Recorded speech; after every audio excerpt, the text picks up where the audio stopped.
start. Okay. तो अभी आप बता रहे थे सर जैसे आप कभी when you came here you were thinking like people will recognize this but you want to create something out of this. No, no, no. What I was telling, see, when I came to this country in 60s, late 60s, I couldn't get an apartment because, and because of this. Then I realized that I can't change this. But this, I said, this will go with me.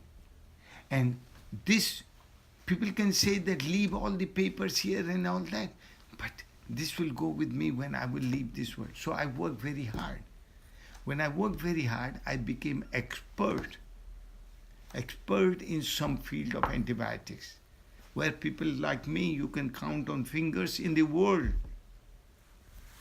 So, since I had done that kind of work, and I told you that Nixon had converted that Fort Detrick in Frederick, Maryland into cancer facility. He had ordered. And so he had declared war against cancer. So they were struggling on a project for 5 years at NCI. So they called us. So I moved from University of Illinois to Frederick, Maryland. I solved that problem in 1 year. We were making cancer drugs which would cost them $3, $4, $5 million a kilogram. So one day I said to myself, I have this expertise, why don't I form a group around me and make few kilograms of these drugs? Life is going to be different. So I used to meet business people. I can do this, but when nobody would sign a check or nobody would get interested in. And I used to give lectures, nationally and internationally. What happened? I was giving a lecture to the pharmaceutical company. There is a association called ECAC, Inter-Science Conference on Antimicrobial Agents and Chemotherapy, which is pharmaceutical companies and medical doctors. So I was giving a lecture in Chicago to these doctors and pharmaceutical companies guys. So when I was giving lecture, one of the vice president of Abbott spotted me. He offered me a job. So I moved from NIH, NCI, National Cancer Institute, to Abbott. So I'm at Abbott now. What happens? I'm in Abbott 9 months. Suddenly, a generic drug company, they were looking for an antibiotic whose patent had expired at that time for 5 years. They went to China, India, Japan, Europe, but nobody in the world was making except the originator, Eli Lilly. So these guys were looking for the company, for that antibiotic. In generic drug industry, what happens? If you are the first or second entrant, you make a killing. Third, fourth, fifth are doggy market because the price goes down and you don't make that. So the president of that company remembered that he had dinner with a guy called Ramesh Pandey. Where is he? I was no more in NIH. So they located, I'm at Abbott.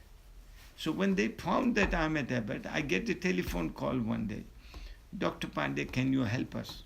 I said, John, what do you need? He says, can you develop vancomycin? Vancomycin is an antibiotic. I said, John, I know vancomycin, but I have not worked on vancomycin per se. So I said, let me look into the library and I will call you back. So after 3-4 days, I called him. I said, John, if anybody can do it, I can do it. He says, let's come down, I need to talk to you.